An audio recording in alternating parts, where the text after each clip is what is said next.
Assalamualaikum warahmatullahi wabarakatuh.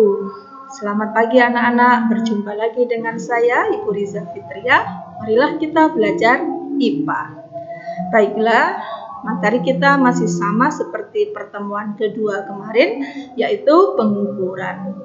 Sebelum kita melanjutkan pelajaran, marilah kita awali pelajaran hari ini dengan berdoa terlebih dahulu. Bismillahirrahmanirrahim. Raditu billahi rabba wa bil islami dina wa bi muhammadin nabiyya wa rasula. Rabbi zidni ilma warzuqni fahma bi rahmatika ya arhamar rahimin. Amin. Mudah-mudahan materi yang kita pelajari hari ini bermanfaat bagi kita semua. Dengan saya Ibu Riza Fitriah, hari ini kita akan melakukan materi pengukuran. Adapun indikator yang akan kita capai pada pertemuan ketiga ini adalah supaya kalian bisa menggunakan alat ukur dengan baik dan benar.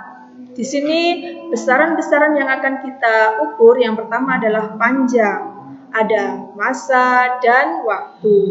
Alat ukur panjang ada mistar, ada jangka sorong, dan mikrometer skru. Untuk massa nanti ada timbangan, ada neraca Ohaus, ada neraca duduk. Kemudian waktu ya. Yang pertama, mengukur panjang menggunakan penggaris.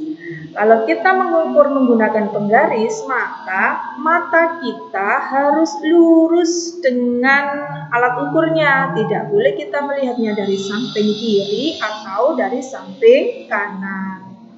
Mistar memiliki ketelitian 1 mm ya. Itu mistar, semuanya pada bisa ya mengukur menggunakan mistar.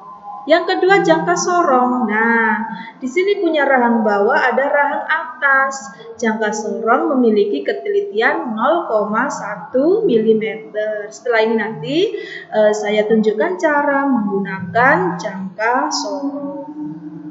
Yang ketiga, alat ukur panjang yang paling teliti lagi adalah mikrometer skru. Mikrometer skru memiliki ketelitian 0,01 mm. Bentuknya seperti ini ya alatnya. Di sini nanti ada skala utama dan ada skala putang. Jadi mikrometer skru ini bisa digunakan untuk mengukur ketebalan kertas, ketebalan uang logam gitu ya. Nah, berikut ini cara mengukur menggunakan jangka sorong atau mikrometer skru. Nah, perhatikan, ini jangka sorong. Alatnya kita masukkan yang akan kita ukur. Kemudian, nah, di sini ada skala tetap, di sini ada skala geser. Skala tetap 0, 1, 2, 3, 4, 5, dan seterusnya. Skala geser juga seperti itu. Perhatikan cara pengukurannya yang pertama. Yang pertama, lihat angka 0, dia berimpit di berapa? Di angka mana ini? 0, 1, 2, 2,5 ya, atau 25. Jadi kita tulis 25. Kemudian cara yang kedua, cari garis yang berhimpit lurus. Perhatikan, apakah satu lurus kurang lurus? Berhimpit dengan atasnya ya. Nah, kurang lurus. Yang tepat berhimpit adalah angka 5. Nah, angka 5 ini lurus.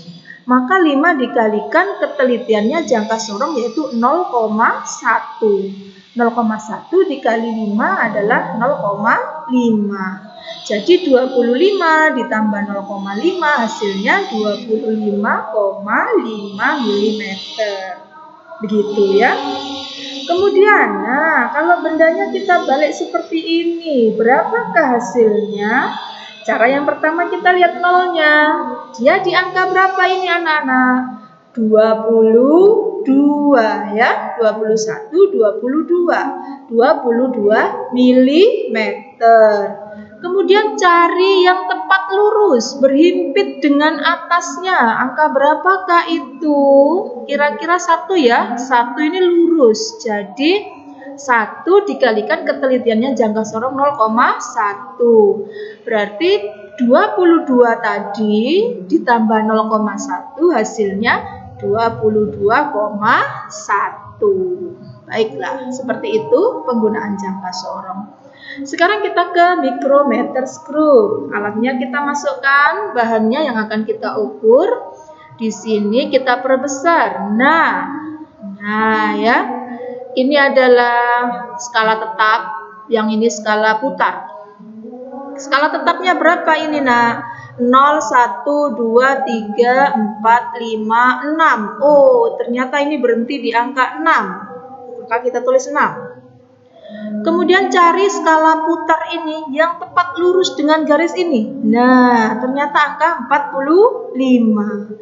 45 dikalikan ketelitiannya jangka sorong tadi 0,01.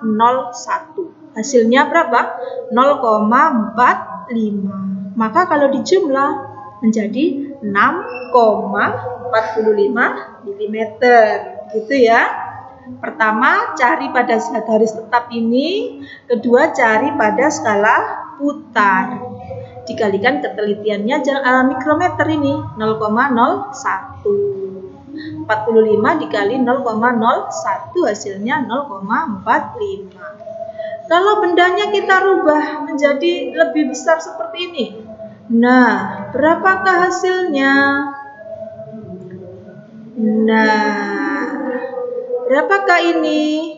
1,5, 2,5, 3,5, 5,5, 6,5, 7,5, 8,5, 9,5. 9,5 mm. Kita cari garis yang lurus. Angka berapa ini, Nak? Garis yang lurus ini 15 dikalikan 0,01 0,15. Kita cek. Nah, 9,5. Betul. Nah, 0,15 kalau dijumlah hasilnya 9,65. Begitu ya. Nanti juga dipahami lagi di buku di LKS ada. Setelah itu nanti kita latihan soal menggunakan mikrometer jangka sorong. Seperti itu adalah penjelasan dari penggunaan alat ukur tadi. Yang kedua, mengukur massa. Mengukur massa. Mengukur massa ada timbangan ya. Nah, ini alat ukur massa. Di sini ada neraca ya, neraca sama lengan. Ada juga ini neraca 3 lengan. Jadi timbelnya atau ini pemberatnya ada 3. Kalau ini 4 ya, ada 4 lengan. Jadi 1 ratusan, yang 1 puluhan, yang 1 satuan, yang sini adalah 0, per sepuluhan atau per satuan itu ya. Nah, ini juga, ini 3 lengan ya anak-anak ya. 220. Nah, berapa ini 225,5 gitu. Kalau kita menggunakan timbangan pasar kan tidak sampai koma-koma seperti ini ya. Jadi ini timbangan atau neraca yang lebih teliti lagi namanya neraca Ohaus. Nah, sekarang besaran turunan.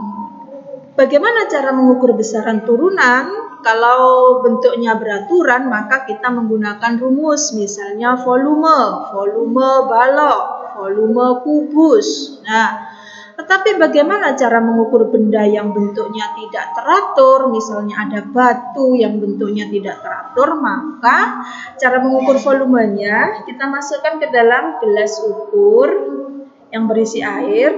Kemudian nanti airnya akan tumpah atau airnya akan mengalami kenaikan, maka tumpahan air atau kenaikan itulah yang menjadi volume dari batu tersebut. Misalnya ini awalnya segini airnya, kemudian setelah dimasukkan batu ternyata airnya keluar berapa ini? 8. Berarti volume batu sendiri adalah 8 ml. Begitu ya cara mengukur besaran turunan. Kalau bentuknya teratur begitu kita menggunakan rumusnya, tetapi kalau bentuknya tidak teratur maka caranya adalah dimasukkan ke dalam gelas ukur.